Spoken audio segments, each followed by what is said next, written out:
એ ટાઈમે પોલીસકર્મી, સફાઈ કામદાર, ડૉક્ટર્સ અને આવા આપણા જે ડ્રાઈવર ભાઈઓ છે એમનો પણ સાથ સહકાર રહ્યો હતો, તો એના માટે બી એક તાળી થઈ જાય એમના માટે પણ.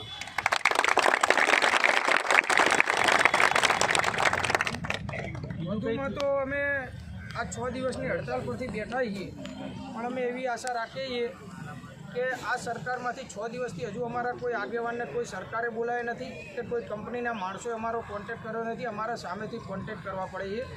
બીજું અમારે એવું કહેવું પડે છે કે અમારી yellow number plate commercial vehicle ગાડી હોય છે.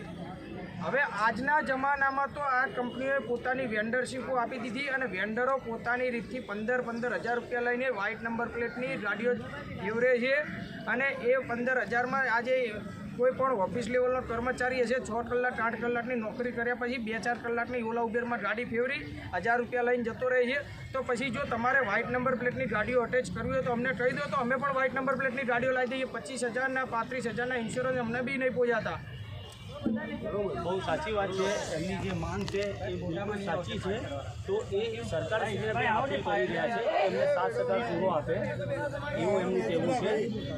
અને આપ જોઈ શકો છો કે આમાં બધા ડ્રાઈવરો જે છે એ બધા કોઈ એવી સારી પરિસ્થિતિવાળા નથી.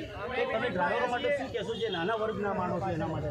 અમે 6 દિવસથી સ્વેચ્છાએકથી હડતાલ પાડેલી છે, બરાબર. અને અમે હાથ જોડીને નમ્ર વિનંતી કરી છે, બધાને કગર્યા છે કે હાથ જોડીને કે તમે ઘરે બેસી રહો. મહેરબાની કરીને કોઈ ડ્રાઈવર કદાચ કોઈ ધંધો કરતો હોય તો તમે એને હાથ જોડીને કહો કે પ્લીઝ અમને સપોર્ટ કરો, કોઈ બી ગાડીને નુકસાન ના કરો, કોઈને તકલીફ પડે એવું કામ ના કરો. તમારા માટે જ ભલું કરીએ છીએ અમે. એવું નથી કે હું પોતે જ છું. આ બધાના માથા ઉપર આ વસ્તુ છે, મારા એકના ઉપર જ નથી કે મેં રાજુ રબારી ઉપર જ વાત લીધી છે.